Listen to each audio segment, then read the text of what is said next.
Good morning, class.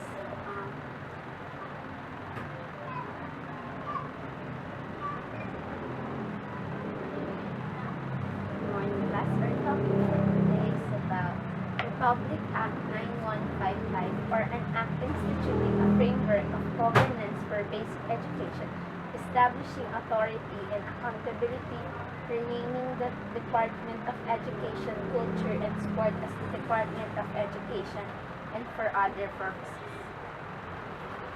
This Republic Act number 9155 is also known as Governance of Basic Education Act of 2001. The school shall be the heart of the formal education system. It is where children learn. School shall have a single aim of providing the best possible basic education for all learners. The purposes and objectives of this act are: first, to provide the framework for the governance of basic education, which shall set the general direction for educational policies and standards, and establish authority, accountability, and responsibility for achieving higher learning outcomes. Next is to define the roles and responsibilities of and provide resources to the field offices which shall implement educational programs, projects, and services in communities they serve. The third one is to make schools and learning centers the most important vehicles for the teaching and learning of the national values for developing in the Filipino learners love of country and pride of its rich heritage. The fourth one is to ensure that schools and learning centers receive the kind of focused attention they deserve, and that education programs, projects, and services take into the account and interest of all members of the community. Fifth one is to enable the schools and learning centers to reflect the value of the community by allowing teachers, learning facilitators, and other staff to have the flexibility to serve the needs of all learners. Next is to encourage local initiatives for the improvement of schools and learning centers, and to provide the means by which these improvements may be achieved and sustained, and to establish school and learning centers as facilities where school children are able to learn a range of core competencies and prescribe for elementary and high school education programs, or where the out-of-school youth and adult learners are provided alternative learning programs and receive accreditation for at least the equivalent of high school education. The purpose and objective of this act is they are the one who provide the framework and provide resources. They ensure that schools and learning centers receive that kind of attention they deserve. For purposes of this act, the terms or phrases used shall mean or be understood as follows. A. Alternative learning system. Alternative learning system encompasses both the non-formal and informal sources of knowledge and skills. Next is the basic education. It encompasses early childhood, elementary, high school education, as well as alternative learning systems. C is cluster of schools. Group of schools which are geographically contiguous and brought together to improve the learning outcomes. D is formal education. At the end of each level, the learner needs a certification in order to enter or advance to the next level. Next is informal education. It's a lifelong process of learning by which every person acquires or accumulates knowledge, skills, attitude, and insights. F is integrated schools. School that offers a complete basic education in one school site. Then, learner. We all know that learner is an individual seeking basic literacy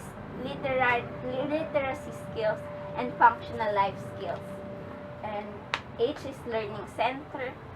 It is a venue for face-to-face learning program. Learning facilitator is the key learning support person who is responsible for facilitating the learning process. J is non-formal education, any organized or systematic educational activity. K is quality education, the appropriateness, relevance, and excellence of the school or education. Next is school, is educational institution, private and public, undertaking educational operation with a specific age group of pupils.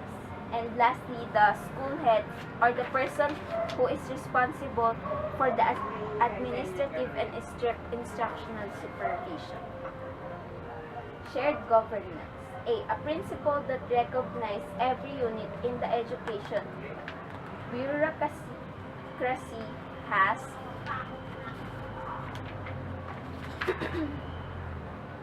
one particular role, two task, three responsibility. Principles of shared governance.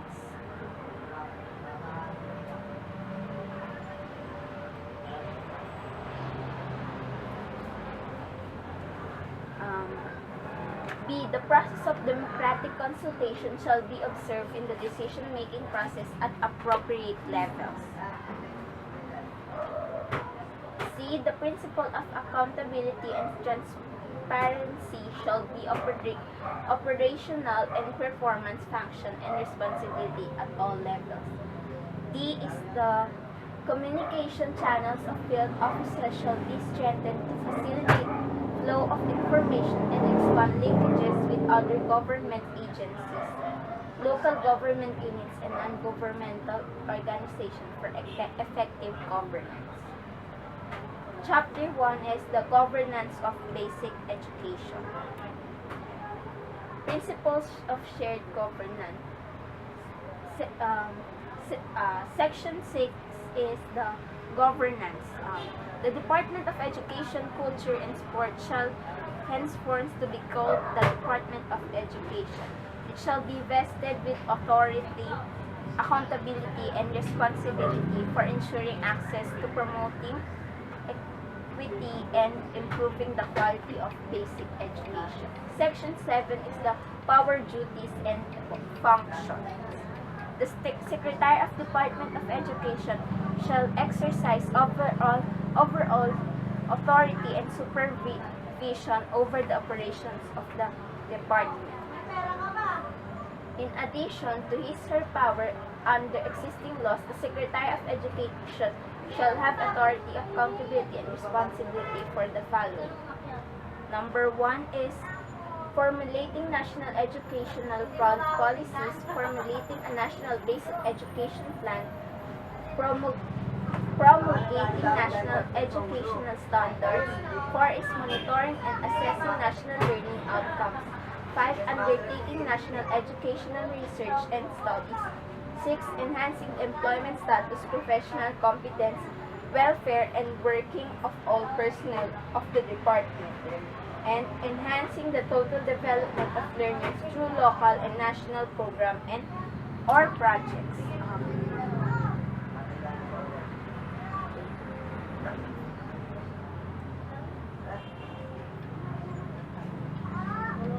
This is the national level. The Secretary of Education shall be assisted by not more than 4 undersecretaries and not more than 4. So it should be 4 only.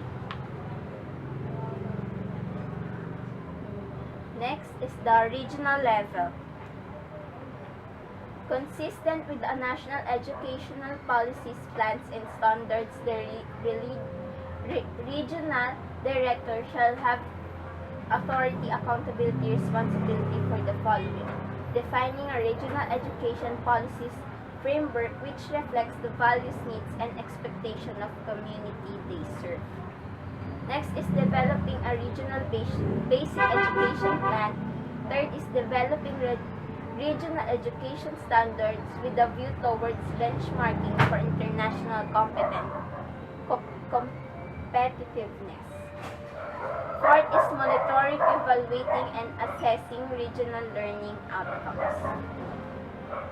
As we say, they are the ones who provide the framework, and they ensure that the schools shall have that kind of attention they deserve.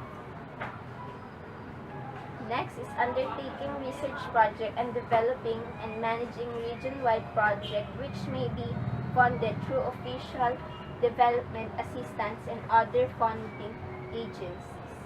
Six is ensuring strict compliance with prescribed national criteria for the recruitment, selection, and training of all staff in the region and division.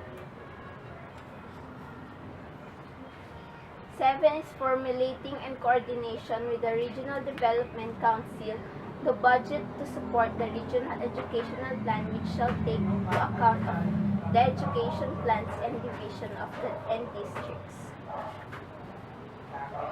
8 is determining the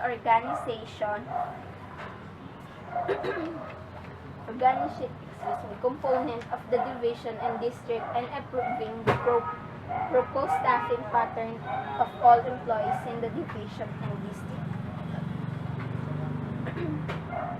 9 is hiring, placing, and evaluating all employees in the regional office except for the position of assistant director.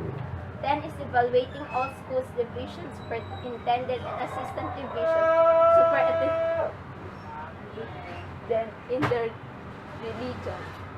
11 is planning and managing the effective and efficient use of all personnel, physical and fiscal resources of the regional office, including professional staff development. 12 is managing the database and management information system of the region.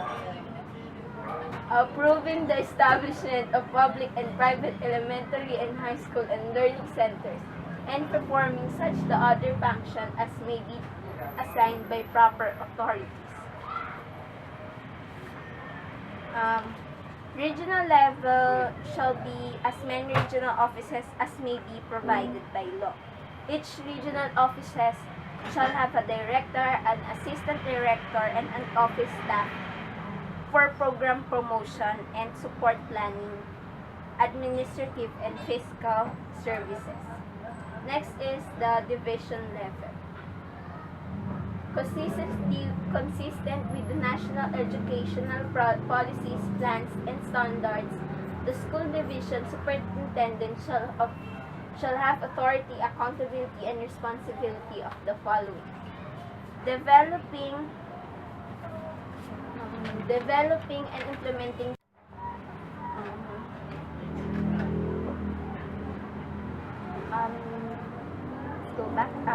division level shall consist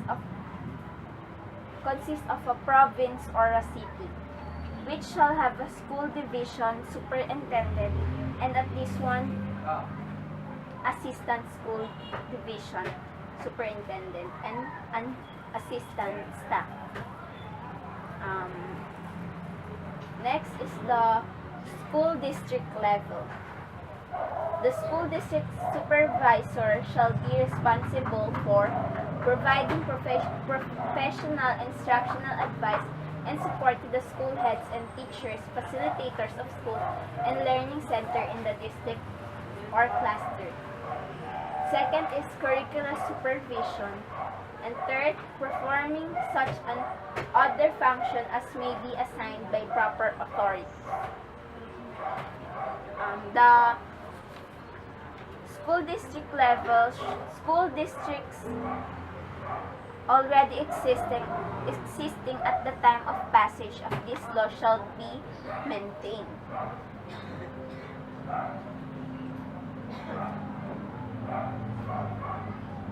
School directors